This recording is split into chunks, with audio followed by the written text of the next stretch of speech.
जी हाँ, मजबूर हूँ क्योंकि मजदूर हूं और इन्हीं मजदूरों की चर्चा आज देश कर रहा है। इनकी हकीकत से ही इस कार्यक्रम में हम आपको करवाएंगे रूबरू। मैं हूं आपके साथ आशा झा। कोरोना और लॉकडाउन से जिंदगी थम चुकी है। दुनिया का एक बड़ा हिस्सा घरों में कैद है। लोग संक्रमण के डर से भीड़ से बच रहे हैं, लेकिन हिंदुस्तान की सड़कों पर, रेलवे ट्रैक के किनारों पर, कच्चे रास्तों पर, भीड़ भरी बसों पर कुछ तेज कदम चलते जा रहे हैं। कुछ थके हारे लोग राह चलते फरिश्तों की उम्मीद में मुड़ मुड़ कर देखते हैं। उनकी निगाहें भूख प्यास मिटाने वाले उन लोगों को रास्ते भर तलाशती चलती हैं जो लॉकडाउन में भूखे प्यासे और बेघर गरीबों की मदद करते हैं। लेकिन खाना मिलने पर भी वो पेट भर नहीं खाते। आधा खाते हैं और आधा बचा लेते हैं, सिर्फ इसलिए क्योंकि सैकड़ों किलोमीटर पैदल चलते हुए घर पहुंचना है। ये मजदूर हैं और बहुत मजबूर हैं।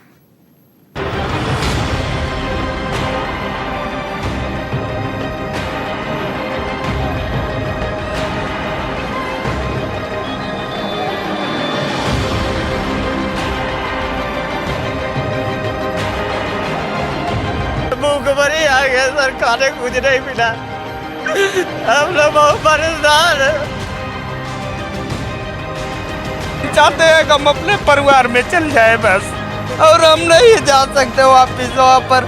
3-3 दिन भूखे रह के हम लोग कैसे कैसे वहाँ काटे 1-1 रुपए। रोटियां गरीब की प्रार्थना बनी रही। एक ही तो प्रश्न है रोटियों की पीर का, पर उसे भी आसरा आंसुओं के नीर का। राज है गरीब का, ताज दानवीर का, तख्त भी पलट गया, कामना गई नहीं, रोटियां गरीब की। जिस दिन से लॉकडाउन लगा उसी दिन मैं वहाँ शहर में गया था। बताइए 1-1.5 महीने तक मैंने किस हिसाब से काटा है, ये कोई कट नहीं सह सकता। सरकार हमारी हेल्प करी जाए बस। तो मरना जीना एक बराबर ही कर लिया, फिर क्या करे और क्या करे। दुश्वारी नहीं कोई मिल रही, कुछ नहीं। खाएगा क्या, बचेगा कैसा हम लोग? ऐसा मुसीबत क्यों छोड़ा है? ऐ मेरे पाँव के छालों जरा लहू उगलो, सिर फिरे मुझसे सफर के निशा मांगेंगे। तपते सूरज का कलेजा भी पिघलता होगा जब इन मजदूरों का अंतहीन सफर देखता होगा। देश भर में तेज गर्मी से धधकती सड़कें भी कांप उठती होंगी जब उनके सीने पर मजबूर मजदूरों के छोटे छोटे बच्चे पैदल चलते होंगे। ये कौन लोग हैं जिन्हें कोरोना संक्रमण का डर नहीं है? ये कौन लोग हैं जिन्हें सरहदों पर तैनात पुलिस वालों का खौफ नहीं? ये कौन लोग हैं जिनके चेहरे अलग हैं, जिनके नाम अलग हैं, मंजिलें अलग हैं, लेकिन दर्द सबका एक जैसा है। हम चाहते हैं कि हम अपने परिवार में चल जाए बस, और हम नहीं जा सकते वापिस वहाँ पर। 3-3 दिन भूखे रह के हम लोग कैसे कैसे वहाँ काटे 1-1 रुपए। जिस दिन से लॉकडाउन लगा उसी दिन मैं वहाँ शहर में गया था। बताइए 1-1.5 महीने तक मैंने किस हिसाब से काटा है, ये कोई कट नहीं सह सकता। सरकार हमारी हेल्प करी जाए बस। क्या ये वही लोग हैं जिन्हें हमने आपने अपने शहरों में सड़कें, इमारतें, पुल, मॉल्स और यहाँ तक कि सबके आशियाने बनाते देखा है? हाँ, ये वही मजदूर हैं जो निर्माण के किसी भी क्षेत्र में सबसे ज्यादा पसीना बहाते हैं। लेकिन लॉकडाउन में भूखे प्यासे ये लोग आज सबसे ज्यादा आंसू बहा रहे हैं। भूखमरी आ गया सर, खाने कुछ नहीं मिला। हम लोग बहुत परेशान हैं। ठीक ठाक होते तो हम ऐसे नहीं आते सर। पैदल आया हूँ, गाड़ी घोड़ा नहीं मिला। अपने पैरों में बच्चों के लिए अपने परिवार में जाके मर जाएंगे, गोली लग जाएगा मर जाएंगे, बाकी हम नहीं जाएंगे लुधियाना, नहीं जाएंगे सर।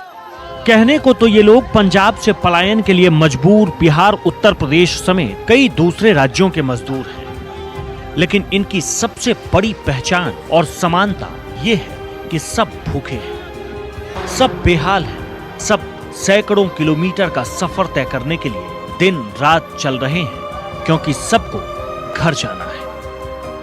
भूखे यहाँ पर मर रहे हैं, क्या करें? कब तक से यहाँ पर क्या करें?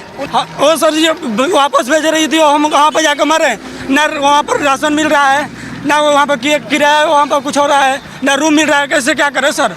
बताइए आप। क्या चाहते हैं अब आप लोग? हम लोग गाँव जाना चाहते हैं, पैदल चल जाएंगे लेकिन गाँव जाएंगे पैदल। हम रूम से बाहर निकल गए हैं सर। अब बताइए यहाँ से हम कहाँ जाएं? उधर जाएंगे तो डंडा खाएंगे, इधर जाएंगे तो डंडा खाएंगे। हमको बस जहाँ रहते हैं रूम पे वहाँ जाएंगे तो हम मकान मालिक मार रहे हैं सर। अब बताइए हम कहाँ जाएं? आपके मन में यह सवाल उठ सकता है कि आखिर कौन सी मजबूरी है जिसने इन्हें मौत बांटते कोरोना संक्रमण के डर के बीच सैकड़ों किलोमीटर पैदल चले आ रहे हैं। इसका जवाब आपकी इनकी जुबान से नहीं बल्कि चेहरों से मिलेगा। चेहरे देखिए, खुद तय कीजिए कि जो सपने लेकर ये अपने छोटे छोटे शहरों और गांवों से आए थे, उन्हें अपने थके हारे कदमों के तले रौंद कर वापस जाना चाहते हैं, क्योंकि घर में खाली बैठकर कोरोना से तो बच जाएंगे, लेकिन खाली पेट कब तक जी पाएंगे। लॉकडाउन में जिन्हें जीने भर के लिए जरूरी चीजों की सबसे ज्यादा जरूरत थी, वही लोग रो रो कर शिकायत कर रहे हैं कि उन तक इतनी मदद भी नहीं पहुंच रही कि ठीक से जिंदा रह सकें। पंजाब से रातों रात कच्चे रास्तों पर चलकर अंबाला पहुंचे मजदूरों के साथ वही हुआ, जिसका डर था पुलिस ने रोका, क्योंकि वो इतने सारे लोगों को एक साथ हरियाणा बॉर्डर से प्रवेश नहीं दे सकती थी। लेकिन मजदूरों को यहाँ भी नहीं रुकना, वो बस अपने घर जाना चाहते हैं। न ट्रेन का इंतजार, न बस की आस, वो इस जिद पर अड़े हैं कि चाहे कुछ भी हो जाए, अब घर जाने दो। भूखमरी आ गया सर, खाने कुछ नहीं मिला। भूखे यहाँ पर मर रहे हैं, क्या करें? कब तक से यहाँ पे क्या करें? सड़क पर बिखरी चप्पलें बता रही है कि इन मजदूरों को इनकी मंजिल यानी अपने घर तक जाने से रोका जा रहा है। पुलिस और सरकार चाहती है ये लोग सुरक्षित तरीके से अपने घर पहुंच जाएं, लेकिन इनके सब्र का बांध इसलिए टूट चुका है क्योंकि एक वक्त के खाने के लिए लंबी लंबी लाइनों में खड़े रहना पड़ता है। ज्यादा भीड़ हो गई तो भूखे पेट ही सोना पड़ता है। इसलिए राज्यों की सरहदों पर पुलिस की लाठियां खाकर भी रुकना नहीं चाहते। इन्होंने किसी को बता दिया भाई अम्बाला से ट्रेन बिहार के लिए, यूपी के लिए गई हुई है, जो कल ट्रेनें गई थी। उसके बाद ये पंजाब से लोग यहाँ पर आगे रातों रात हैं, कच्चे रास्ते सड़क छोड़कर कच्चे रास्ते आए हैं। आगे इनको कहीं साइड में बिठा के इनको इनकी रजिस्ट्रेशन हो रही है कि ना हो रही है, जो अगला आदेश होगा उसके हिसाब से इनको आगे भेज दिया जाएगा।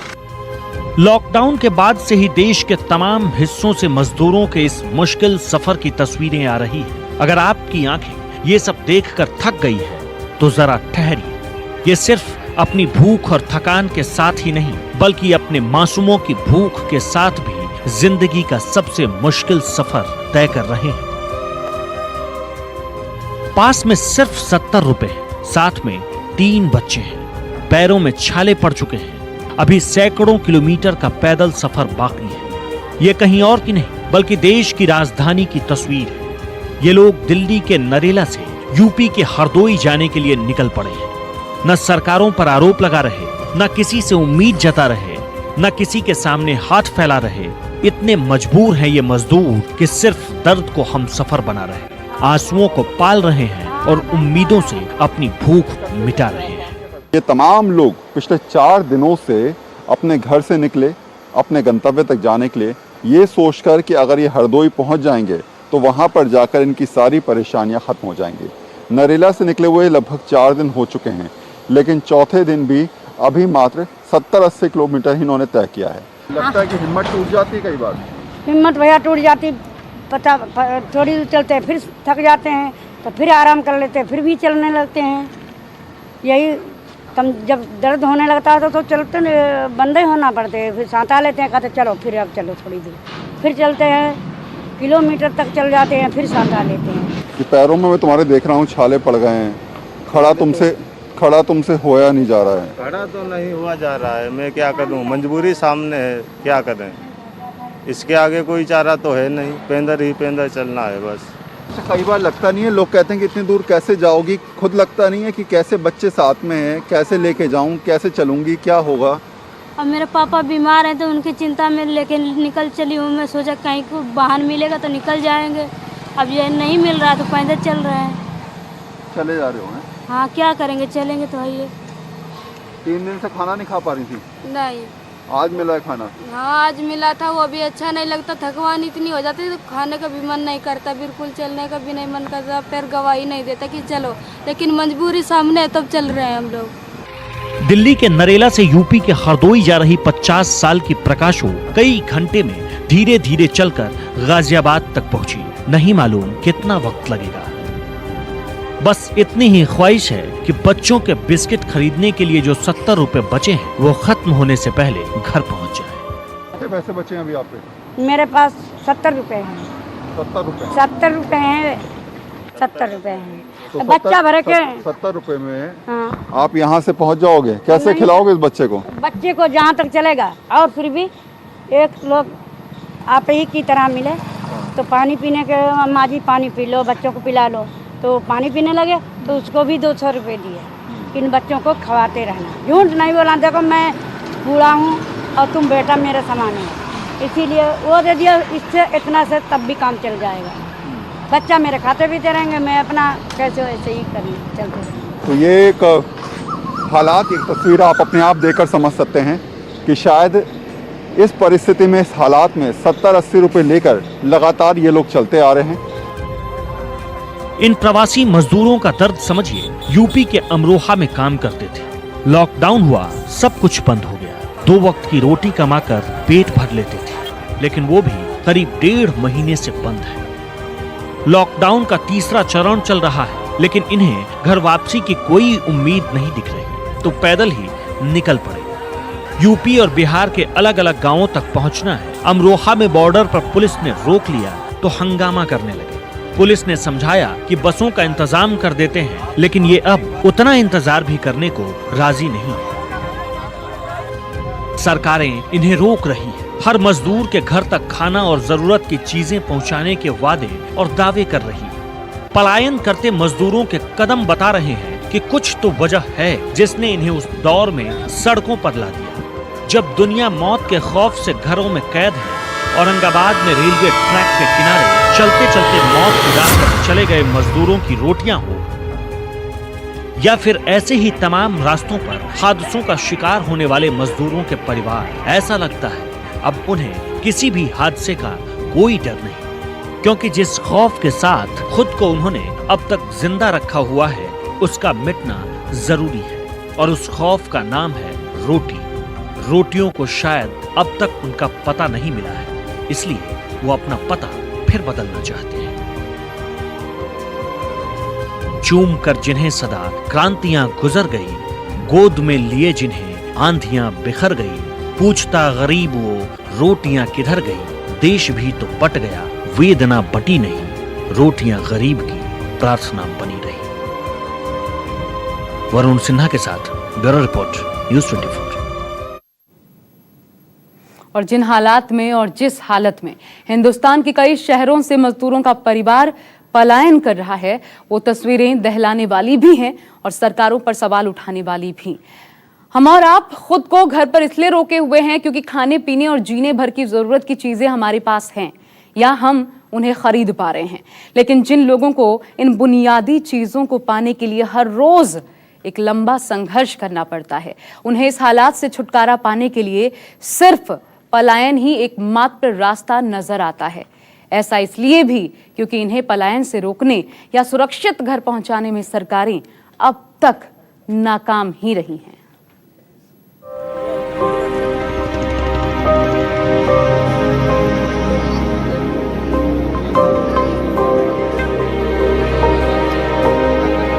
रहने को ले नहीं, खाना तो मिल रहा है, लेकिन गांव में बच्चे छूटी हैं, कब 2 साल के बच्चे छूटी हुई हैं। जाएगा कैसा, क्या करेगा? गाड़ी नहीं है, पैसा नहीं, खाने के लिए चल के भी जा सकता है। लॉकडाउन के तीसरे चरण में दुनिया के कई देश अपने सीमित हो चुके दायरे को थोड़ा खोल रहे हैं। हिंदुस्तान भी यही हिम्मत जुटा रहा है। जरूरी चीजों के साथ साथ अब हर उस चीज को फिर से शुरू करने की कोशिश हो रही है जिससे सबके जीवन की जरूरतें पूरी हो सके। लेकिन इन सबके बीच लाखों मजदूर अपने दायरे को फिर से समेटते हुए गांव की ओर चल पड़े हैं। रोजी रोटी की जिस उम्मीद में वो शहर आए थे, जिन ख्वाबों को कई सालों तक अपने खून पसीने की कमाई से जिंदा रखा, बड़ा शहर, बड़ी कमाई, शहरों में बच्चों की पढ़ाई, बड़े शहर में छोटा सा घर, सारे सपने और उम्मीदें छोड़कर अब वो फिर से गांव में सिमटने के लिए लौट रहे हैं।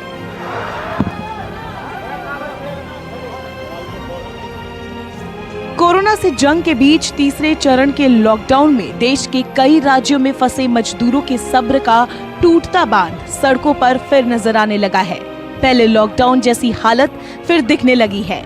लोग सैकड़ों किलोमीटर पैदल यात्रा के लिए परिवार समेत अपने गांव की ओर जा रहे हैं। सड़क पर सुरक्षा कर्मियों की ओर से रोके जाने का डर है, इसीलिए वो रेलवे ट्रैक के सहारे जान जोखिम में डालकर दिन रात चल रहे हैं। न्यूज़ 24 को गोरखपुर के पिपराइच में ऐसे ही मजदूरों का ये समूह मिला। मालूम हुआ ये लोग कानपुर से आ रहे हैं। 4 दिन से चल रहे हैं। रास्ते में जहां खाना मिल जाता है खा लेते हैं और फिर चल पड़ते हैं। कानपुर से आ रहे हैं, 4 दिन हो गया आए हुए। रास्ता में अभी खाना पीना नहीं मिला है। जो भी अधिकारी मिले हुए हैं चाय पानी नाश्ता कराए हुए हैं। अभी पिपराइच ढाले पे हम रुके हुए हैं, यहीं पे चाय नाश्ता कर रहे हैं। हमारे साथ में पैदल चल रहे हैं, कोई साधन नहीं मिला हुआ है। इन लोगों का कहना है कि रोज मजदूरी करके पेट भरते थे, अब रोजगार बंद है और सरकार या सामाजिक संस्थाओं के खाने पर जिंदा है। दावा है कि 4 दिन से ठीक से खाना नहीं मिला, जिसके बाद ये फैसला करने के लिए मजबूर हो गए कि अब वापस बिहार के नरकटियागंज में अपने गांव लौटेंगे। लेबर के काम कर रहे हैं, मजदूरी। जैसे जो हम लोग 4 दिन हो गए, हम लोग भूखे प्यासे, खाना भी नहीं मिला है। जैसे जो आए हैं तो ढाले पर नाश्ता पानी किए हैं, चाय पानी, भूखे चल नहीं रहा, हम लोग पा रहे हैं। कहाँ जाना है? जाना है नरकटियागंज। ये यूपी के कुशीनगर में रहने वाले राजू हैं। 3 दिन पहले बनारस से चले थे, लेकिन अब भी मंजिल दूर है। बनारस में साड़ी पर कारीगरी का काम करते थे, अब ना तो रोजगार है और ना रोटी, इसीलिए बिस्कुट पर जिंदा है और घर पहुंचने की आस में चले जा रहे हैं। अभी तक 3 दिन हो गया, 3 दिन से कुछ खाए पिए नहीं है। हमको जाना है खड्डा। खाना पीना नहीं हुआ 3 दिन से। यूपी के झांसी की ये तस्वीरें देखिए। बस की छत पर प्रवासी मजदूरों की ये भीड़ अच्छी तरह जानती है कि उन्हें संक्रमण हो सकता है, लेकिन इन्हें संक्रमण से ज्यादा अपने घर तक का सफर तय करने की चिंता है। जान हथेली पर रखकर ये प्रवासी मजदूर घर लौट रहे हैं। कोरोना संक्रमण भीड़ में आग की तरह फैलता है, लेकिन इन प्रवासी मजदूरों के भूखे पेट में जो आग जल रही है, उसके सामने इन्हें किसी बात का डर नहीं लग रहा। झांसी पुलिस के लाख समझाने के बावजूद जब बस के अंदर जगह नहीं बची तो छत पर सवार हो गए। क्योंकि जनपद में एक इसके लिए विशेष रूप से टास्क फोर्स बनाई गई है। तो सड़क पर कोई भी व्यक्ति अगर कहीं से भी पैदल जनपद में दिखाई पड़ेगा चलता हुआ, उसको हमारी टीम्स उनको इस पॉइंट पर रोक करके और उनको हम जनपद के शेल्टर होम्स में व्यवस्थापित कराएंगे। कई मजदूर ऐसे भी हैं जो अपने गांव तक सैकड़ों किलोमीटर का सफर तपती धूप में चलते हुए जल्द से जल्द पूरा कर लेना चाहते हैं। ये प्रवासी मजदूर दिन रात चल रहे हैं। कई घंटे चलने के बाद 2-3 घंटे रुककर थकान दूर करने की कोशिश करते हैं, लेकिन थकान से ज्यादा भूख की चिंता है। रास्ते में कहीं कहीं खाना मिल जाता है, लेकिन ये नहीं पता होता कि आगे खाना मिलेगा या नहीं। बात करने पर पता चलता है कि वो अब शहरों में रुकना ही नहीं चाहते। पुलिस ऐसे लोगों को समझाती है, लेकिन जब वो नहीं मानते तो सोशल डिस्टेंसिंग का पालन करते हुए उन्हें आगे जाने की सलाह देती है। रेलवे लाइन के किनारे किनारे चलते हुए मध्य प्रदेश से सैकड़ों किलोमीटर दूर झारखंड जाने के लिए ये मजदूर यूं ही कई दिनों से चल रहे हैं। झारखंड के पलामू तक पहुंचने में कम से कम 15 दिन लग जाएंगे। इस हालात में ये लोग कैसे पहुंच पाएंगे, ये खुद इन्हें भी नहीं मालूम। एमपी के जैतहरी पावर प्लांट से निकले मजदूरों को पुलिस ने रोका तो पता चला कि रेलवे ट्रैक के किनारे ही थक कर सो जाते हैं। कहाँ से आ रहे हो? जैतहरी पावर प्लांट से। कहाँ जाना है? झारखंड जाना है सर। कितने लोग हो? 16 आदमी। तो ये रेल की पटरी पैदल चलते हुए? पैदल चलते कुछ दूर सर, बैठते उठते आ रहे हैं। कुछ मजदूर एमपी के दमोह के लिए पैदल जाते हुए मिले। भूखे प्यासे इन मजदूरों से पुलिस ने बात की, शायद प्रशासन की ओर से इनकी कुछ मदद हो सके। सर जसपुर से आ रहे हैं हम लोग, दमोह जाएंगे। तो कैसे आ रहे हो जसपुर से? पैदल आ रहे हैं सर। पैदल आ रहे हो? जी। पटरी? जी। कहाँ जाना है? जाना दमोह है सर। और खाने पीने क्या व्यवस्था है? खाने पीने को कहीं कहीं मिल जाता है, बिस्कुट उस्कुट ले लेते हैं, कहीं नदी पानी मिलता है तो बाटी बना लेते हैं, आटा ले लेते हैं। प्रवासी मजदूरों के पलायन के बीच कई लोग बिहार तक का सफर तय करने के लिए पैदल चलते हुए यूपी के कानपुर पहुंचे। यहां मिले मजदूरों ने बताया कि वो दिल्ली में मजदूरी करते हैं, लेकिन अब भागलपुर लौटना है। रंजित और उनके कुछ साथियों ने दिल्ली से बिहार के भागलपुर तक पैदल सफर तय करने का फैसला किया। रास्ते में कुछ ट्रक ड्राइवरों ने लिफ्ट देने के बहाने उनसे किराए लिए, लेकिन गाड़ी में नहीं बिठाया। ड्राइवर इन लाचार मजदूरों के रुपए लेकर भाग गया। दिल्ली से आ रहा हूँ, अपने गांव को जा रहा हूँ बिहार। कहीं गाड़ी मिलता है, कहीं गाड़ी पे ले जाता है लोग तो फिर भी नहीं बैठाता है। कोई अच्छा इंसान होता है तो बैठा लेते, बाकी नहीं बैठाते। और हम लोगों के पास एक भी रुपया नहीं है, और एक तो मकान मालिक तंग कर रहे हैं, एक राशन नहीं है, सरकार की तरफ से कोई सुविधा नहीं है, और हम लोग चलते चलते परेशान हो गए हो। भाई साहब से मेरा विनती है, नम्र निवेदन है कि किसी तरह अभी भी हम लोगों को कम से कम पटना तक का भी यातायात की सुविधा हो जाए तो हम लोग बहुत भगवान से ही मुलाकात हो जाएंगे। इन मजदूरों का शायद इतना ही गुनाह है कि ये गरीब हैं, वरना जिन्हें भी सरकारों ने सुरक्षित लाने का वादा किया है वो सब अब अपनी जगहों पर सुरक्षित हैं। उनके पास खाने पीने की चीजें खरीदने भर के पैसे हैं, लेकिन इन मजदूरों को तो भूख से मर जाने का डर है। इसीलिए लॉकडाउन और कोरोना का खौफ इनके कदमों को नहीं रोक पा रहा है। सरकारें चाहती हैं कि मजदूर उनके शहरों में रुकें, तो इनकी जरूरत के सारे इंतजाम बहुत जल्द होने चाहिए। Bureau report, news 24।